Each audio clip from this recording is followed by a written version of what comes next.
नमस्कार दोस्तों, ranker maker में आप लोगों का स्वागत है। जैसा कि हम लोग एक सेशन लेके चल रहे थे जीएस वर्ड आईएएस पीसीएस की जो कोचिंग है उसका हम ज्योग्राफी का टेस्ट नंबर 2 सॉल्व कर रहे थे, जिसमें फर्स्ट पार्ट में हमने 1 से 35 तक क्वेश्चन कवर किए थे। सेकंड पार्ट में 36 से लेके आपका 105 तक क्वेश्चन 36 से लेकर 70 तक हो गए थे कवर, और आपके थर्ड पार्ट में 71 से लेके 105 तक क्वेश्चन कवर हो गए थे। आज फोर्थ पार्ट की बात करते हैं जिसमें 140 टोटल क्वेश्चन थे, तो इसमें ये खत्म हो जाएगा और जिसमें क्वेश्चन नंबर 106 से लेके 140 तक बात करेंगे।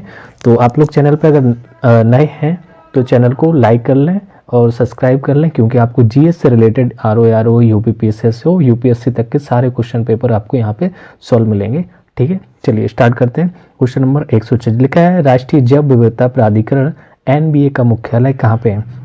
तो राष्ट्रीय जैव विविधता प्राधिकरण, जिसको हम शॉर्ट में एनबीए कहते हैं, इसका मुख्यालय बताना है कहाँ पे। तो इसका मुख्यालय आपका हो जाएगा चेन्नई में। कहाँ पे?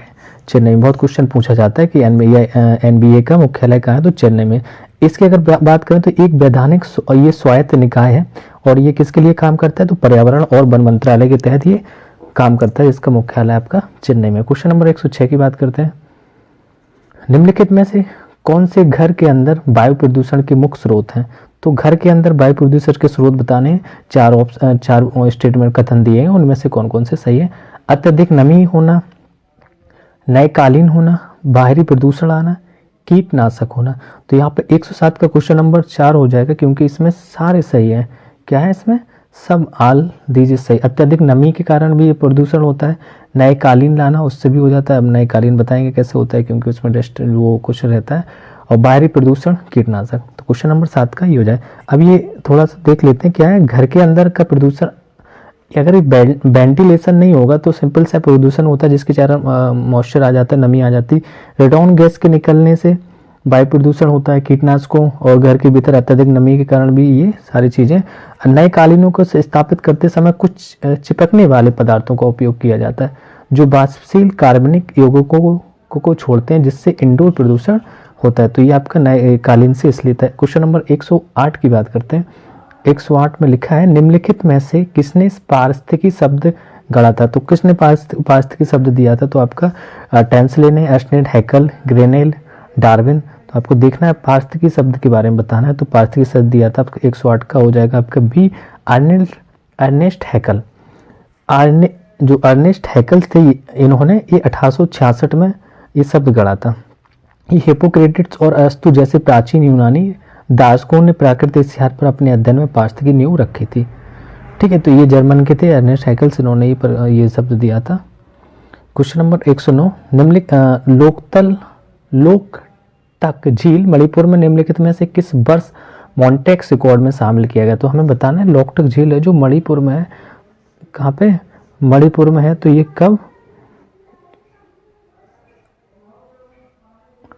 ये मॉन्टेक्स रिकॉर्ड में शामिल की गई थी। तो मॉन्टेक्स रिकॉर्ड में बताना हमें। तो 109 का क्वेश्चन नंबर का हो जाएगा आपका बी में लिखा है कि 1993 में। तो ये जो जल ग्रहण क्षेत्र में वनों की कटाई, जल कुंभी का समकरण और प्रदूषण जैसी पारिस्थितिक समस्याओं के परिणाम स्वरूप मणिपुर में स्थित लोकटक झील को 1993 में मॉन्टेक्स रिकॉर्ड में शामिल किया गया था। क्वेश्चन नंबर 110 देखते हैं। 110 में लिखा है, निम्नलिखित में से कौन सा ग्लोबल वार्मिंग का प्रभाव नहीं है? तो बहुत एक क्वेश्चन पूछा ही जाता है एनवायरनमेंट से रिलेटेड, आपका जो ग्लोबल वार्मिंग है तो किससे रिलेटेड? इसमें बताना है कि नहीं है, तो नहीं है पे ध्यान देना है। तो कौन सा नहीं है? कि लिखा है समुद्र के स्तर में वृद्धि होना, ये तो होता ही है। ग्लोबल वार्मिंग में समुद्र में वृद्धि होती है। प्रबल वित्तियों का वृंजन होना, ये भी होता है। ठीक है, जानवरों की आबादी का व्यापक रूप से गायब हो जाना। हाँ, जानवर की आबादी मतलब क्या है? ये ग्लोबल वार्मिंग के हिसाब से वो अपने आप को उसमें न्यू एनवायरनमेंट में ढाल नहीं पाते हैं, तो वो बहुत सारे डेथ हो जाती है एनिमल्स की। तो ये आपका ये भी सही है। पृथ्वी के चुंबकीय अक्ष का स्थानांतरण होना, ये नहीं है, क्योंकि ये किसी से जीव जंतु से रिलेटेड भी नहीं हो रहा है। पृथ्वी के चुंबकीय अक्ष का निर्माण होना। तो थोड़ा सा देख लेते हैं डिटेल। ग्लोबल वार्मिंग वातावरण के तापमान में औसत वृद्धि है जो वैश्विक जलवायु पैटर्न से में बदलाव योगदान करती है। समुद्र के स्तर में वृद्धि, प्रबल वित्तियों का व्यंजन और जानवरों की आबादी का व्यापक रूप से गायब हो जाना होता है। इसी को आपको ग्लोबल वार्मिंग के कुछ प्रभाव कहते हैं, या हम देख सकते हैं और भी होंगे। ये आपका 110 था। क्वेश्चन नंबर 111 की बात करते हैं। इसमें कुछ मैथ के क्वेश्चन हैं ये आपके, तो मैं ये मैथ के स्किप कर दूँ या चलिए बता देते हैं। यदि एक चौथाई संख्या एक तिहाई 15 है तो संख्या का 30वां शब्द 3/10वां भाग क्या होगा? तो कह रहा है एक कोई संख्या है जिसका एक चौथाई, तो x मान लेते हैं। x एक कोई संख्या है आपका, x का एक चौथाई, तो x का एक चौथाई कर लेते हैं। यदि एक चौथाई एक संख्या का एक तिहाई, एक चौथाई संख्या का, वो मतलब एक चौथाई पहले से ऑलरेडी संख्या है, तो हम इसमें 1/4 का 1/3, तो मान लिया ये संख्या x हमारी, वो कह रहा है इक्वल 15 के है, तो 15 कर दिया हमने। बस सिंपल सा सॉल्व कर लेते हैं। ये आपका 4 3 12 हो जाएगा, 12 इंटू क्या करें मल्टीप्लाई हो जाएगा 15 से, तो 15 इंटू 12 इंटू 15 करेंगे, x इक्वल टू आ जाएगा आपका 180 दिस आंसर। अब ये 180 आया, उसने पूछा क्या है, तो संख्या का 3/10वां भाग क्या होगा? 3/10वां भाग मतलब 3/10वां भाग, इसी से हम 3/10 करेंगे, इसके 0 से 0 कट जाएगी, और ये 18 3 क्या हो जाएगा 54, तो आंसर सी हो जाएगा यहाँ पे आपका 54। ठीक है, यहाँ पे हो गया आपका क्वेश्चन नंबर 112 देख लेते हैं। वह छोटी से छोटी पूर्ण संख्या कौन सी है जिसे 6/7 के अनुपात के दोनों पदों में से घटाकर 16/21 से 16:21 से कम का अनुपात दिया गया है? तो आपको बताना है कि किससे घटा रहे हैं। कोई संख्या हमने x मान ली है, तो उन्होंने कहा 6/7 से घटाना, मतलब 6 से हम 6 से माइनस करेंगे x को, और इसी के बटे में 7 से माइनस कर देंगे x को। वो कह रहा है कि वो किससे बड़ी है, 16/21 ही बोल सकते हैं उसको, तो इससे बड़ी है 16/21 से। ठीक है, तो अब जब इसको हम सॉल्व करेंगे क्या करेंगे, इक्वल लिख के क्रॉस कर देंगे, या इसको डिवाइड भी करके भी कर सकते हो, तो इसमें आपका आ जाएगा कि ये क्रॉस मल्टीप्लाई हो जाएगा। ठीक है, तो यहाँ पे क्या आ जाएगा 21, ये वाला इधर कर देते हैं, 21 6 माइनस एक्स, ये हो गया इक्वल टू, ये 16 इधर चला जाएगा, 16 7 माइनस एक्स, ये हो जाएगा 7 माइनस एक्स।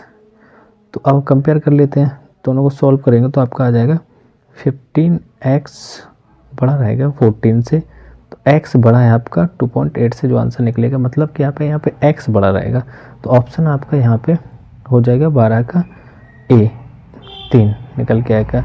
इससे कम का अनुपात दिया गया, तो ये 3 आपका निकल गया। ऐसी संख्या सबसे छोटी संख्या है, वो आपकी 3 आ जाएगी। ठीक है, क्योंकि 3 से ही तो वो बड़ा निकल रहा था 2.8 से। क्वेश्चन नंबर 13 देखते हैं। एक आयत का क्षेत्रफल 460 वर्ग मीटर, यदि लंबाई चौड़ाई से 15% अधिक है तो आयताकार क्षेत्र की चौड़ाई कितनी है? ठीक है, आपको बताना है कि एक कोई आयताकार क्षेत्र जिसका वर्ग मीटर है 460, यदि लंबाई चौड़ाई 15 से 15%, लंबाई चौड़ाई से क्या लेंथ है जो चौड़ाई से 15% अधिक है, तो 15% अधिक के लिए हम सीधा 100 + 5 करते हैं, मतलब 115 x मान लिया उसको बटे 100, ये मीटर आपकी लंबाई हो गई। तो और वो कह रहा है कि ये किसके आपके बराबर, ये कह रहा है वो क्या होता है, हमने देखो ये तो लंबाई मान लिया x, चौड़ाई को x मान लेते हैं, तो L × V होता है फॉर्मूला। चलिए फिर से देख लीजिए इसको, फॉर्मूला होता है L × V। ठीक है, अब हमने इसमें क्या कर दिया, L को मान लिया लंबाई चौड़ाई से 15% है, B को मान लिया x, तो लंबाई को क्या मानेंगे 115, क्योंकि 15% अधिक है x से, बटे ये आपका उसका एरिया होता, तो 460 हो जाएगा। अब जब इसको सॉल्व करोगे आराम से, सिंपल सी इक्वेशन बन गई है, तो आपका आ जाएगा x × x² हो जाएगा, और ये सारे नंबर उधर भेज दो, मतलब ये डिवाइड में है, मल्टीप्लाई में हो जाएगा, 115 किस में आ जाएगा डिवाइड में। ऐसे ही हम यहाँ पे भी काट सकते हैं, 23 से ये कट जाएगा, ये आपका 20 टाइम्स आ जाएगा। तो जब ये देखो 2 टाइम्स ये कट गया, एक 0 बची, और ये 20 था, तो 20 क्या हो गया 400, मतलब 400, तो 400 किसका स्क्वायर रहेगा, इधर भी लगा दें, x = 20 हो जाएगा कि नहीं, तो 20 का स्क्वायर हो गया ठीक है, तो ये आपका आंसर हो गया।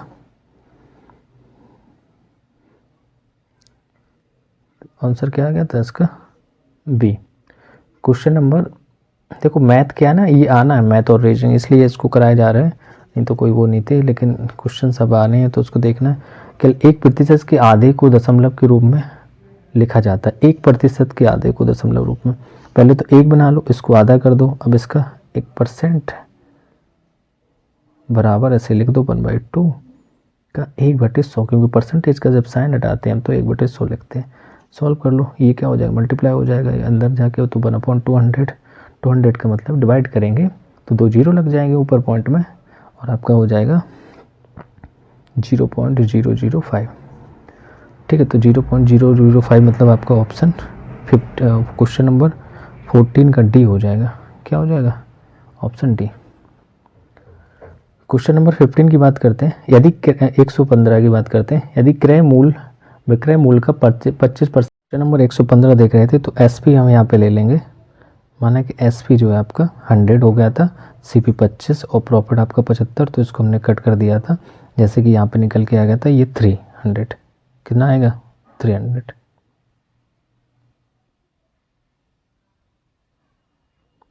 तो ये सीधे से दिख रहा है 300 हो जाएगा, ये 3 बचा है मल्टीप्लाई हो, तो ऑप्शन आपका 115 का सी ऑप्शन हो जाएगा। क्या हो जाएगा? सी।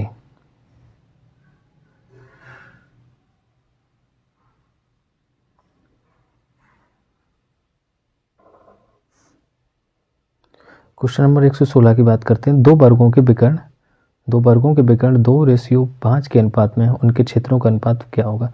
सिंपल सा, जो उनका रेशियो जो जैसा बना रहता है इसी का हम स्क्वायर कर देते हैं जो लिखा है, तो इनके वर्गों का, दो वर्गों के विकर्ण ये हैं तो उनके स्क्वायर का भी वही हो जाएगा, 4:25 मतलब 2 का स्क्वायर कर दिया यहाँ पे हमने, और 5 का स्क्वायर, तो आंसर ए।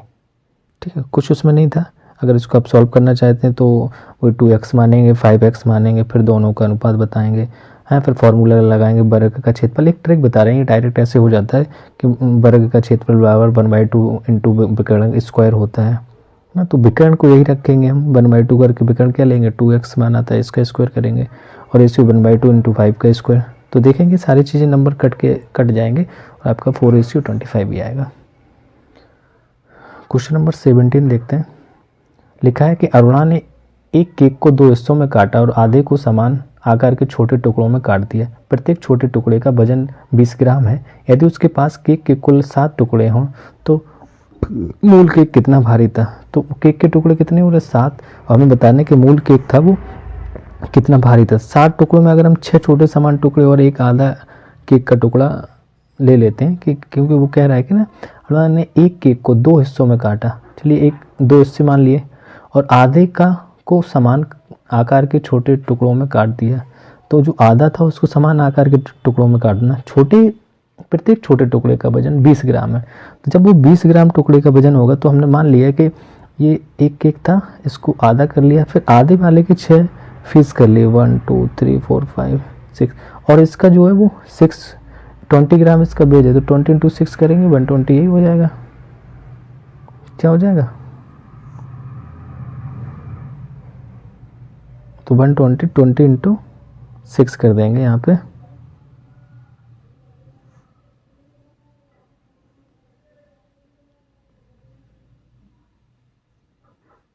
ट्वेंटी इंटू 6 किया, ये हो गया। ठीक है, तो अब वो पूछ रहा है कि तो केक का कुल वजन कितना था, तो ये देखिए जब 20 इसको हमने आधा कर लिया, इसी को आधा इसका और होगा, तो ये आपका तो 120, तो ये हो गया।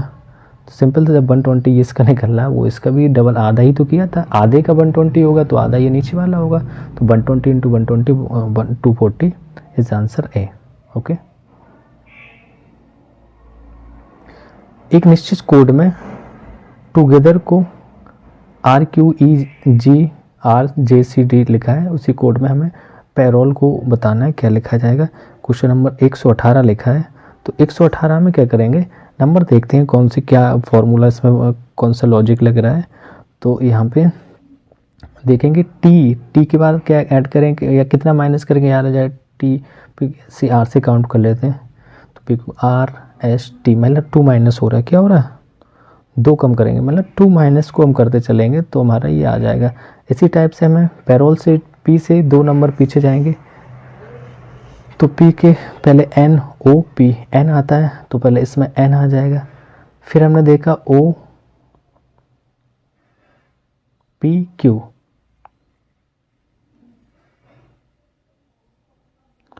टू माइनस टू प्लस करेंगे तो ओ पी क्यू, तो 2 माइनस 2 प्लस कर दो। अब प्लस 2 करना ए बी सी, सी आ जाएगा यहाँ पे। तो ऐसे ही आप प्लस माइनस 2 करेंगे तो ऑप्शन आपका सी हो जाएगा यहाँ पे जाके सही। क्वेश्चन नंबर 19 देखते हैं। 19 में लिखा है कि 11, 12, 17, 18, 23, 24 श्रृंखला में अगला पद कौन सा होगा। तो इस टाइप के क्वेश्चन में क्या कहते हैं, हमें ये क्रम को, इनको श्रृंखलाओं को देखते हैं कि 2 श्रृंखलाओं का क्रम किस टाइप से। आमतौर पर ऐसे 5 अधिक पद हो सकते हैं, जैसे अभी 5-6 दिए गए हैं, तो संभावना इसमें 2 श्रृंखलाओं की हो सकती है। किस टाइप से हम इनको देख लें, जैसे श्रृंखला अल्टरनेट नंबर जैसे मान लीजिए लेते हैं तो एक में आपका 11, देखिए जैसे 11 और 17 का ले लिया हमने, और 12 का मतलब ऑड इवन जिससे बन रहा है। फिर देखो इसको 23, इसको 12 के बाद 24 हम देख रहे हैं। तो अब इसके बाद हमारे पास आएगा 2 ऐड वाला, तो 17 के बाद इन्होंने 4 ऐड किया था। देखो 11 में 6 ऐड किया 17 हो गया, 17 में 6 ऐड किया 23 होगा, 23 में 6 ऐड करेंगे 29 आएगा। तो यहाँ पे क्या आएगा 29, तो इसका आंसर क्या हो जाएगा आपका बी हो जाएगा। ठीक है, कोई खास क्वेश्चन नहीं था। क्वेश्चन नंबर 120 का देखते हैं। तो 120 में क्या लिखा है, लिखा है सोचता 5 किलोमीटर पूर्व की ओर, तो चलिए हम बना लेते हैं इसको भी।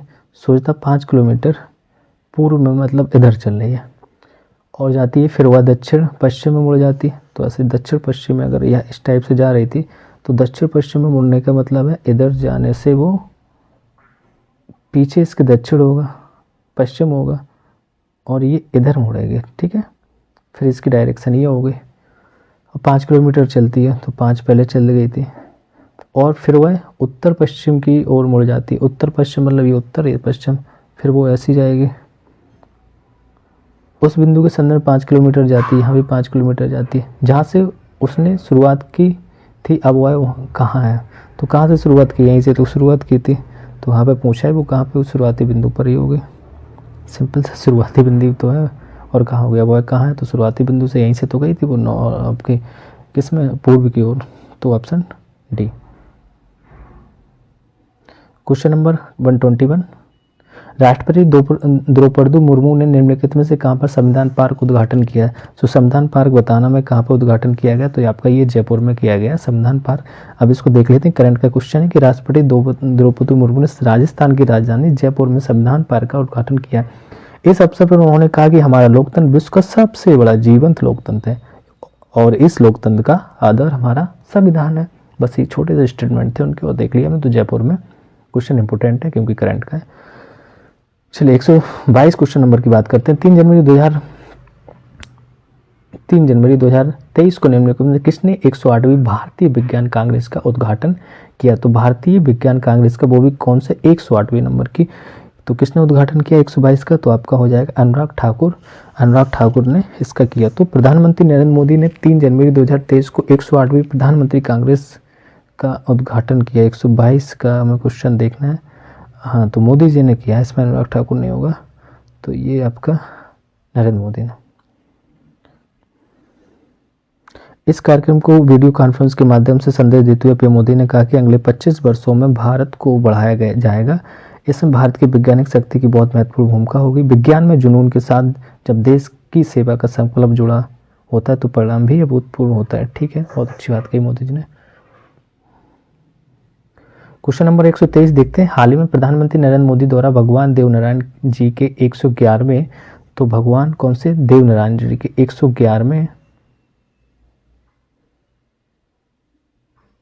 111वें महोत्सव को कहाँ संबोधित किया गया है, तो 23 का ए हो जाएगा आपका भीलवाड़ा में। तो प्रधानमंत्री श्री नरेंद्र मोदी ने हाल ही में राजस्थान के भीलवाड़ा में भगवान श्री देवनारायण जी के 111वें अवतरण महोत्सव के उपलक्ष्य में आयोजित समारोह को संबोधित किया है। प्रधानमंत्री ने मंदिर दर्शन और परिक्रमा की तथा नीम का पौधा भी लगाया। भैया कौन सा पौधा लगाया, तो नीम का। राजस्थान वाले खासकर सुन लें इसको। उन्होंने यज्ञशाला में चल रहे विष्णु महायज्ञ में पूर्ण होती भी दी। भगवान श्री देवनारायण की राजस्थान के लोगों द्वारा पूजे जाते हैं और उनके अनुयायी देश भर में फैले हुए हैं। उन्हें विशेष रूप से सार्वजनिक सेवा के लिए उनके कार्यों को लेकर सम्मानित किया जाता है। क्वेश्चन नंबर 124 को देखते हैं। 124 में क्या लिखा है, और ये हम लोग थोड़े से क्वेश्चन और बचे। यूनेस्को ने ओडिशा को जो डेंजर साइट श्रेणी में विश्व धरोहर घोषित किया है, यह किस देश में है?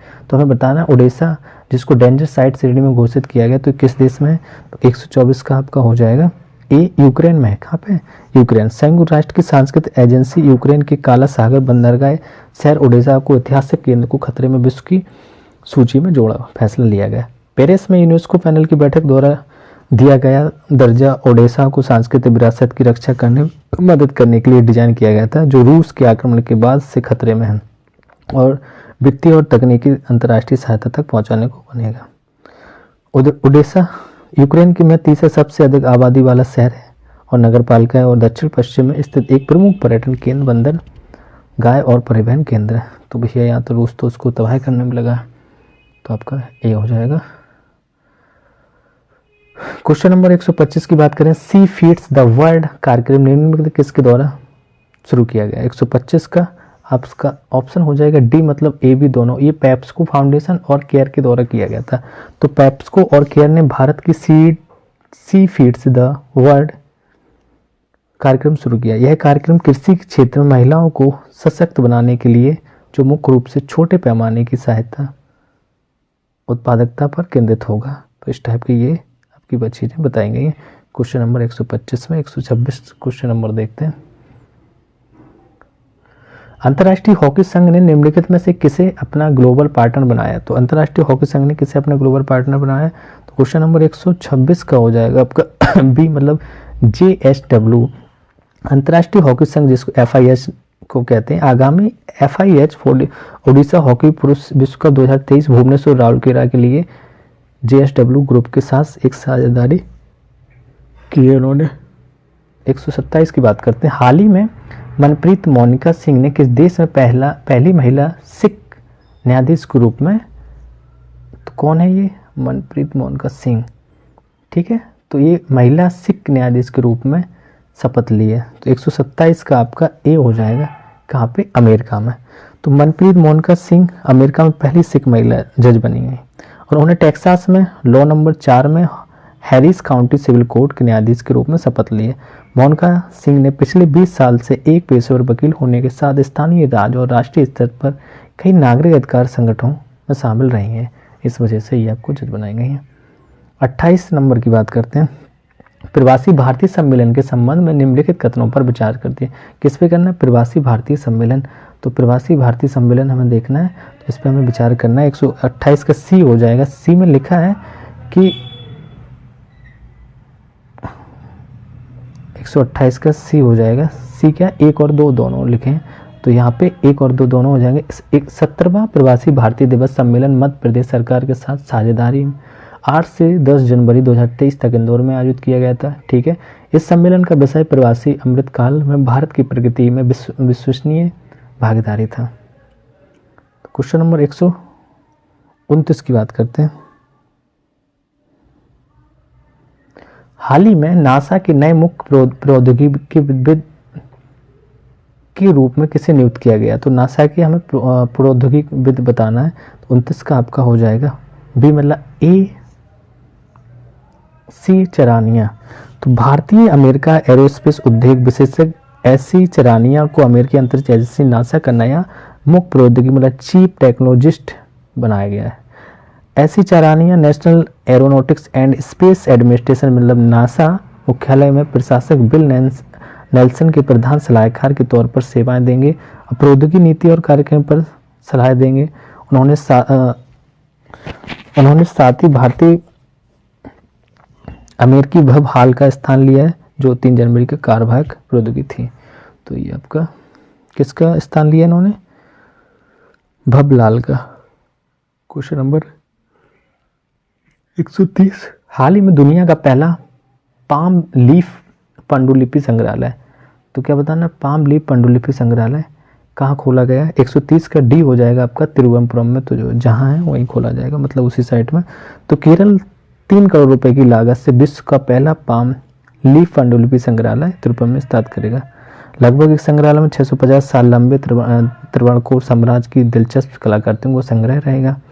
मोस्टली इसको क्या सांस्कृतिक, सरकारी और आर्थिक पहलुओं में शामिल किया जाएगा। 1887 में सेंट्रल वर्नाकुलर रिकॉर्ड्स ऑफिस था, यही इसी संग्रहालय को बदला गया। संग्रहालय में प्राचीन लिपियों जैसे बत्तेजुथु, कोलेजिथु, मलयालमा और प्राचीन तमिल और मलयालम पुण्यलिपि हैं। क्वेश्चन नंबर 131 की बात करते हैं। निम्नलिखित में से किसका नाम बदलकर अमृत उद्यान रखा गया? क्या बताना मैं? अमृत उद्यान रखा गया, तो अमृत उद्यान बताना। 31 का हो जाएगा आपका बी हो जाएगा। बी मतलब मुगल गार्डन का, जो दिल्ली में राष्ट्रपति भवन के मुगल गार्डन का नाम बदलकर अमृत उद्यान कर दिया गया। मोस्टली क्या होता था यहाँ पे कि ये जो अमृत उद्यान ये 31 जनवरी से 26 मार्च तक खुला रहेगा। ठीक है, क्या होता है यहाँ पे राष्ट्रीय भवन डिजाइन बनाने वाले सर एडवर्ड लुटियंस द्वारा ही मुगल गार्डन का निर्माण किया गया था। पूछा जाता है राष्ट्रपति भवन का निर्माण किसने किया था, लेकिन अब वहीं पे जो अब मुगल गार्डन है वो तो उनका भी डिजाइन इन्होंने किया था। इसे गणतंत्र का पहला गार्डन कहा जाता है। 1920 से 1930 के दशक में एडवर्ड लुटियन ने वायसराय एस्टेट के हिस्से के रूप में इसे तैयार किया था। क्वेश्चन नंबर 132 देखते हैं। भारतीय रेलवे ने किस वर्ष तक कार्बन तटस्थ बनने के लिए रूपरेखा तैयार की? कार्बन तटस्थ बनने के लिए, तो 132 का आपका सी हो जाएगा। सी का मतलब 2030 तक। भारतीय रेल मंत्रालय UNFCCC के लिए देश की प्रतिबद्धता के हिस्से के रूप में वर्ष 2030 तक कार्बन तटस्थ बनने के लिए 5 आगामी योजनाओं को इन्होंने तैयार किया है। कौन कौन सी योजना? जैसे भारतीय रेल ने कार्बन फुटप्रिंट को क्रमशः कम करने और 2030 तक शुद्ध शून्य कार्बन उत्सर्जन करने का लक्ष्य रखा है। ठीक है, और आपका शुद्ध शून्य उत्सर्जक के लिए भारतीय रेल की अन्य रणनीतियों में विद्युतीकरण जैसे बहुआयामी दृष्टिकोण अपनाना है, डीजल से इलेक्ट्रिक में कन्वर्ट करना है। ठीक, तो बहुत सारी हैं। ऊर्जा दक्षता को बढ़ावा देना, समर्पित फ्रेंड कॉरिडोर का निर्माण करना, रेलवे पुस्तिकाओं का हरित प्रमाण वितरण आदि करना, इस टाइप की चीज़ें आपकी बहुत हैं।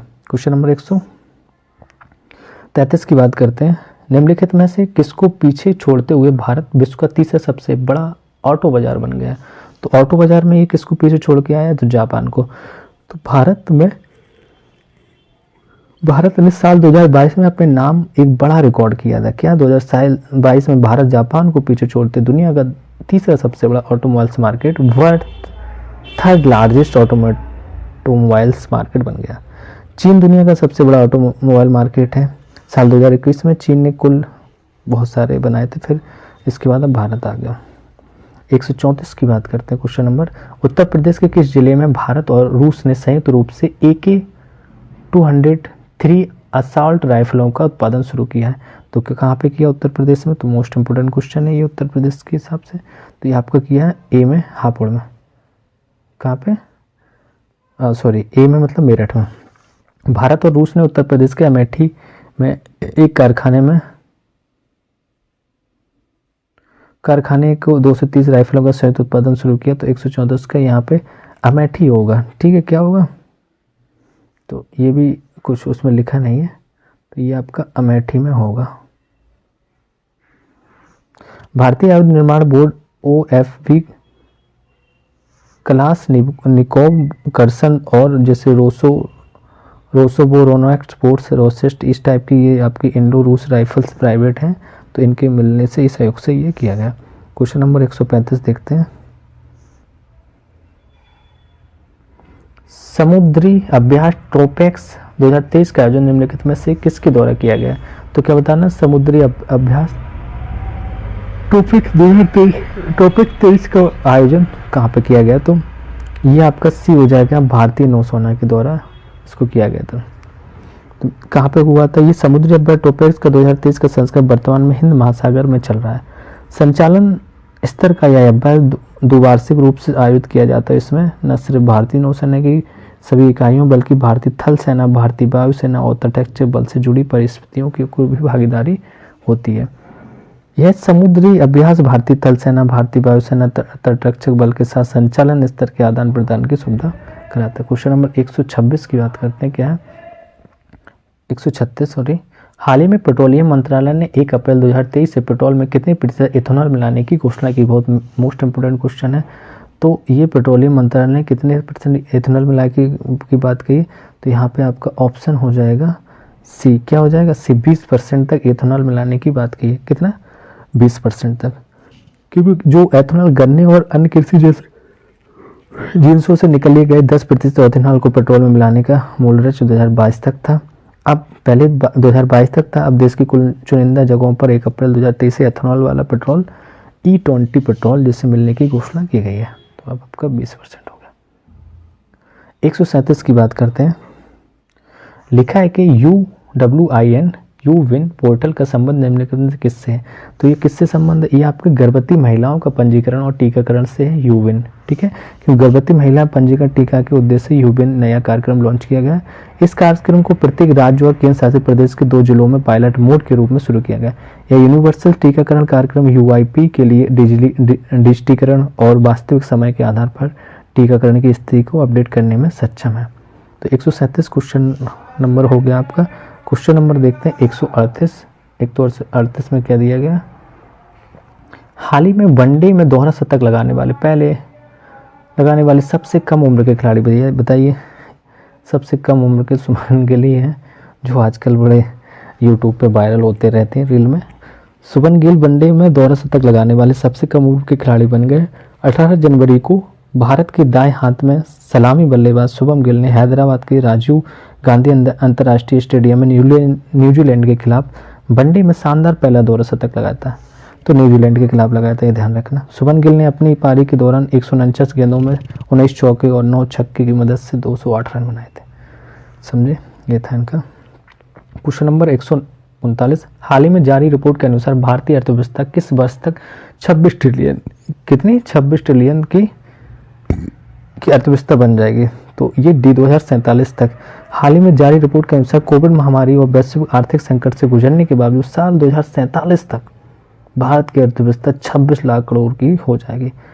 वही साल 2028 में भारत 5 लाख करोड़ और 2036 में 10 लाख करोड़ तो वो पहुंच जाएगी। India at 100 realising the potentials of 26 trillion economy नाम से पेश इस रिपोर्ट के अनुसार 2047 में प्रति व्यक्ति सालाना औसत आय $15,000 यानी मौजूदा विनिमय दर के लिहाज से करीब 12.25 लाख रुपए पहुंच जाएगी।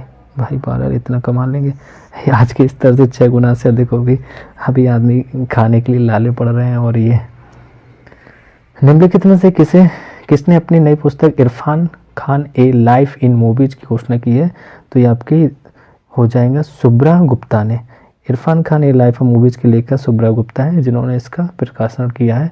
और ये आपके 140 क्वेश्चन यहाँ पे समाप्त होते हैं। और ये आपका ज्योग्राफी का जो पार्ट 2 था मैंने पूरा एकदम से करा दिया है।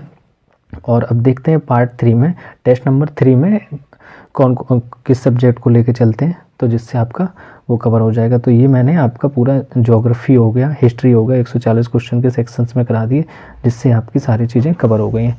तो आई होप आप लोगों को ये चीज़ें पसंद आ रही होंगी। और ऐसे ही अपना सपोर्ट बनाए रखें, चैनल को लाइक करें, शेयर करें, ठीक है। और सब्सक्राइब जिसने नहीं किया वो कर लें। आपको जीएस के कोई भी पेपर लगा रहेगा जो यूपीपीसीएस से RO UPSC भी आएगा, तो सारे पेपर्स यहाँ पे सॉल्व कराए जाएंगे। Thank you.